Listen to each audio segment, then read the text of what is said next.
with the latest episode of Absolute Candor. This time, Mike and I are reviewing Season 2, Episode 5, Feel Her Love. Extremely intense episode in terms of the world around them, the threat presented by both the Scars and the WLF. I feel like it was just sort of one set piece to the next. It was pretty relentless in terms of pacing. What was your sort of initial takeaways from this latest episode? It was quite fast-paced, quite relentless. Like you said, all the different threats, and obviously the infected as well, kind of brought back to the fore a bit in this one. Both at the start of the episode, which I really liked, kind of seeing it from the WLF point of view, and then getting it, obviously Ellie and Dina encountering them towards the end as well. It was, really effective, and I enjoyed the faster pace of this one for sure. Yeah, it's a really nice world building in that opening, wasn't there? Sort of showing the strain that's been put on there. The reveal at the very end of the cold open before the credits that it was actually her partner that she sent to his death. In that they sort of established, don't they, the kind of ground zero of the infection in the hospital in Seattle, and it gave it, first of all, that's some really fun foreshadowing for anyone that's played the game, but it also did do, I think, the thing that the show is doing really well this season, which is to build on lore that might have been a letter or an audio file or a bit of graffiti in the game. They're actually showing these moments explicitly and actually having us spend some time with these ancillary characters, and that's been really fun. Certainly for me, I feel like I'm getting more from this than I was expecting. I've sort of was my concern, I think, especially even when the show first started, that I'd end up just sort of, I'd be sitting there going, like, reacting more to Easter eggs and going, oh, that's a shot from, or that's a line of dialogue lifted from, and not actually appreciating it for what it is. And that's been was a really nice switch in this. And also, I think the big major change, which again played out here, is Dina being so proactively involved, and that is not the case in the game at all. And that, I really like that change they made. It was that scene in the woods when the Scars start chasing them. It's our background image here on the podcast.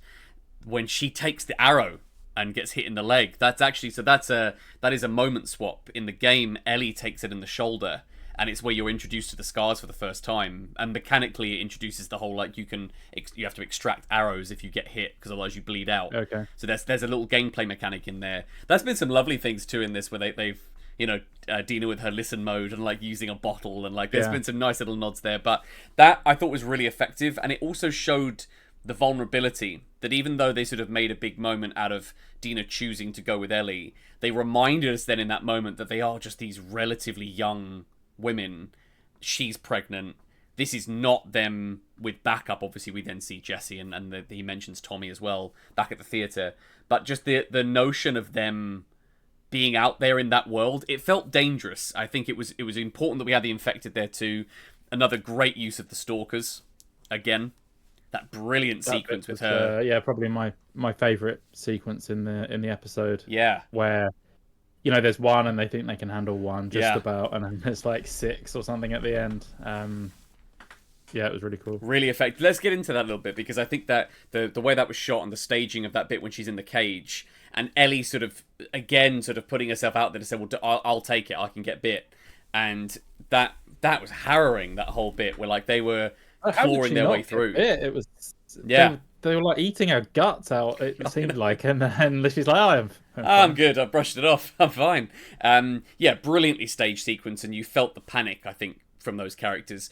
Totally, like, I know sometimes in shows it can be, and I think this is maybe a fair criticism here too, is the sort of the convenience of timing. They often hang a lantern on stuff like that, where they'll say, like, oh, it's lucky you showed up, or it's like, oh, that was close. Yeah. They'll do that to acknowledge, I think, the convenience of Jesse coming to save the day. But I also think it completely tracks that his character would have absolutely left Jackson with Tommy as soon as they found out that they'd gone anyway, after the council turned them down.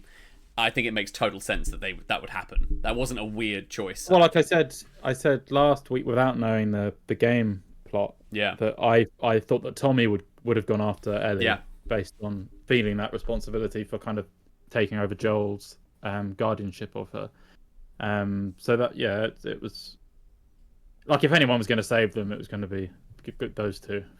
For sure. His absence again, though, noted. I really didn't I think he's been quite underutilized since the second episode. I would Yeah. have liked to have seen more. Mainly also just because I think Gabriel Luna is a great actor, and his portrayal of Tommy has been fantastic so far. I just think it's been a bit of a missed opportunity for them. I felt that way with a few things where they haven't perhaps delved deeper into characters that, again, not the side stories that I mentioned earlier, but things like characters we do know, taking opportunities to learn more about them. I would really like to see them explore that. We haven't really had our Bill episode, I don't think. Now, the way this ends, the way this then sets up episode 6, the implication there being that we're going to get a Joel flashback and it's a lot of Pedro. But I really hope that before this season wraps, that we get some newer moments with established characters from the game and not just expanding the lore of ones we'd seen in sort of in the background or in other material. Well, yeah, it's tough with the short season, I guess, isn't it? Like if you're going to cut anything, that's the sort of thing you cut, unfortunately. Well, I can't believe we're at the end of Seattle Day 2 at this point already. That does I could have maybe had another episode or so in build up before we get this what is essentially going to hit the brakes potentially if the entire episode is dedicated to that it's going to hit the brakes on this story. Yeah, so when they come out of the woods, or when Ellie comes out of the woods and it's like, oh, it's the hospital. It's like I was like, Jesus, she's at the hospital already. So she's basically at Abby now already at this stage of the season, and it was a bit of a shock to me.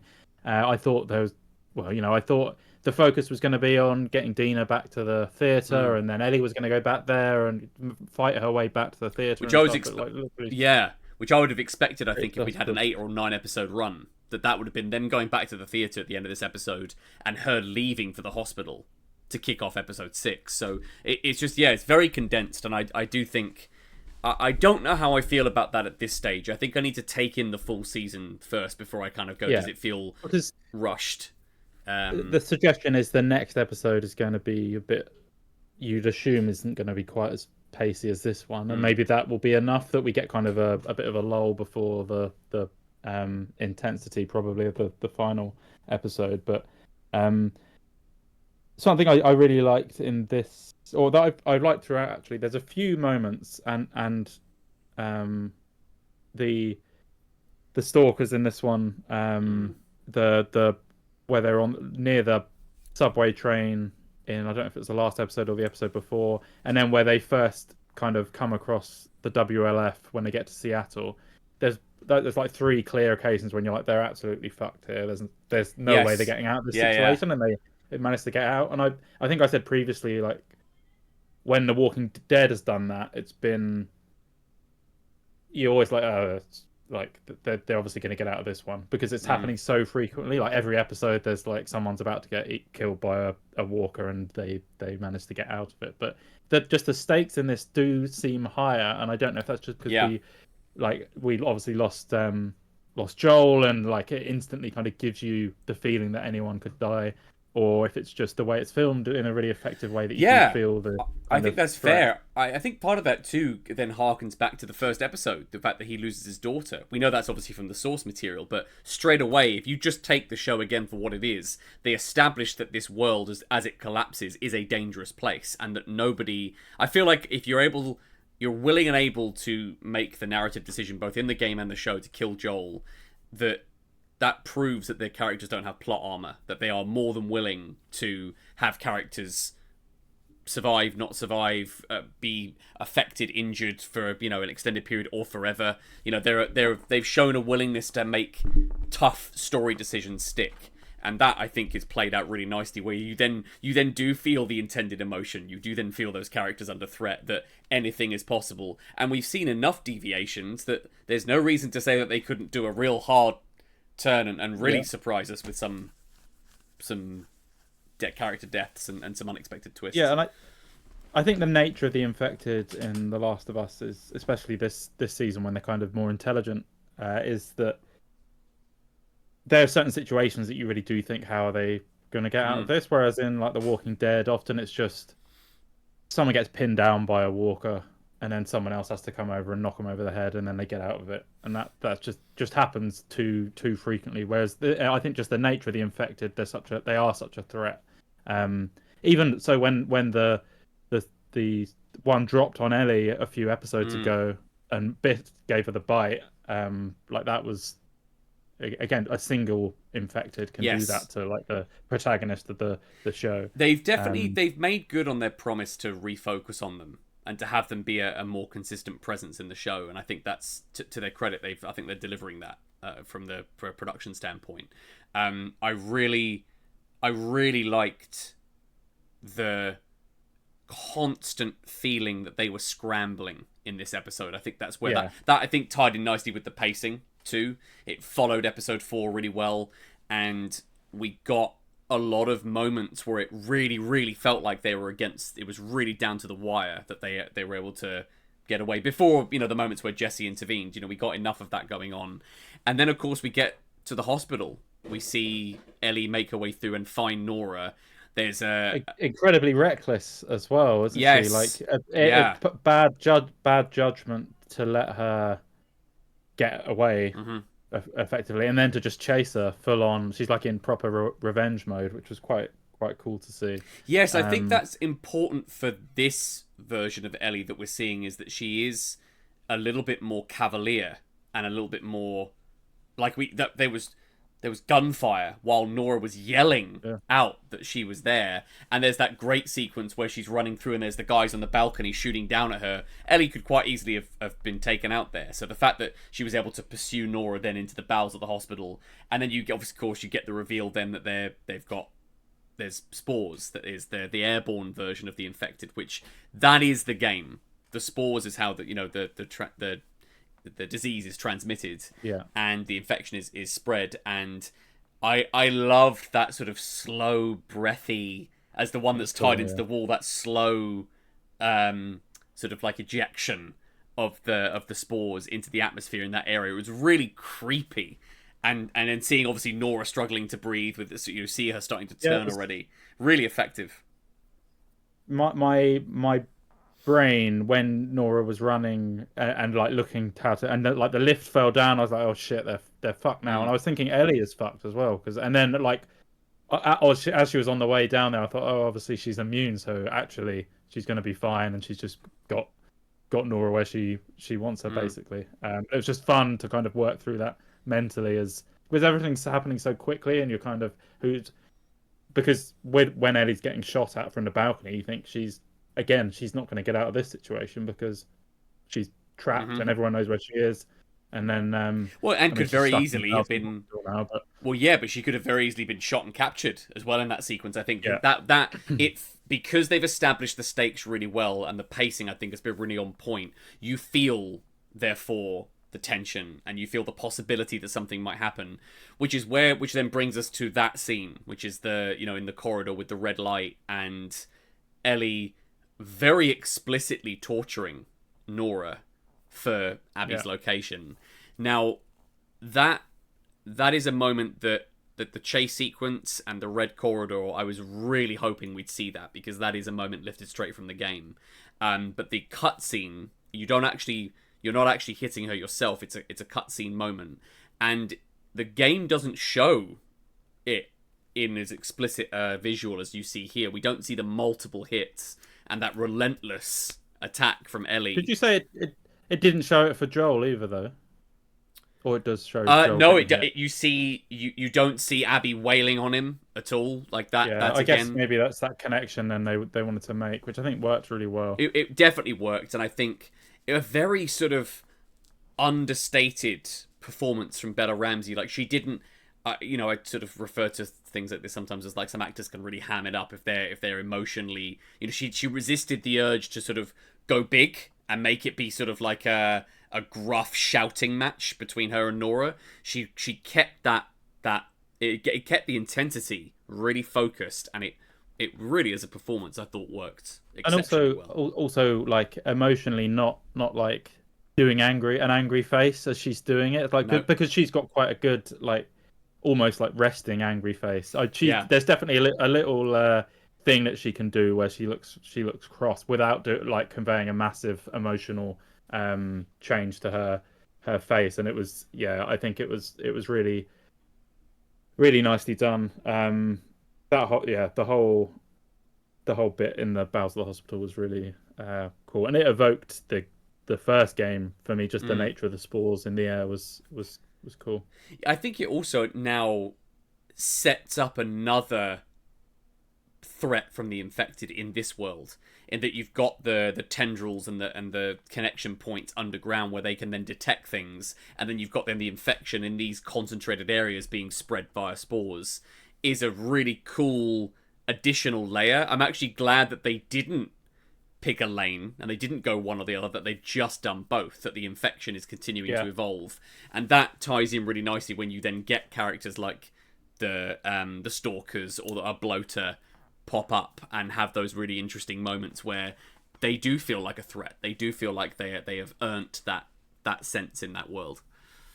I really liked it in the where the multiple stalkers are, where Dina's like saying, "Oh, we're not underground. We can't hear them. There's searchlights outside, so there's not going to be a horde." And then it still ends up. They were saying there's Yeah, going to be like one or two, and we'll be able to handle it. And then there's, like I said earlier, there's the one stalker, and they think we've got this, and then yeah, ends up being there's loads of yeah them. And actually, it means that although the WLF, I think I said but maybe on the last episode, Seattle felt too safe to me. mm, Like there didn't seem to be any infected around, and yet the WLF are patrolling. It seems like their focus is on the scars, which was mentioned by Ellie and Dina. They've kind of let their guard down a bit.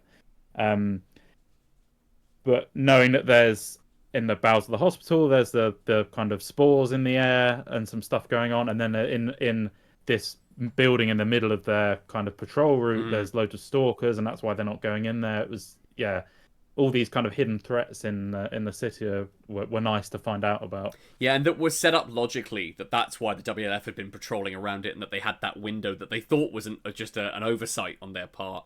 And there's obviously a very clear reason why they aren't going through there. There was a fantastic sort of repeated shot where like they kept cutting back up to the one stalker that kept popping out and then hiding whenever they would look up, and then they'd look back. You'd go back up and he was waiting Yeah. again, and then he'd hide again. And then when they came behind them, yes, yeah. that was when you thought they're fucks. Yeah, and it really it sort of turns so quickly in that moment where you think it is going to be what they predicted, that they've just got that one to handle, and then Well, and I think I kept expecting, because they're up against the crates. I kept expecting it to like pop its head over the top of the crate or something, or do like a kind of ninja cat, like get closer. Yeah, and yeah. it was the ones on the other side of them that Mm. it was just such a good scene. I probably only had one negative with this episode, which was right at the start. I felt the effects on the like overgrown Seattle were really badly done. Like the first, I don't know, couple of minutes as they're walking through Yep. looked really bad. And then I think as they had some actual set to work with probably the screen behind it looked a lot better. But I think maybe the first bit just seemed to be entirely screen. I don't know. It just didn't look right to me. Yeah, they then moved in, I think, Mentioned a across the couple of motorway, times. didn't they, with the cars, and that looked better. It was Yeah. the stuff in the extreme background that just didn't work. I agree. I think there's been a few shots like that. I think a few of the way they've composited those shots just doesn't work and is a little bit of a distraction. I think that's fair. A show like this on this scale, is obviously attempting to try and deliver those big screen visuals. I think that was just a case of just hitting up against that TV budget. Yeah, absolutely. But yeah.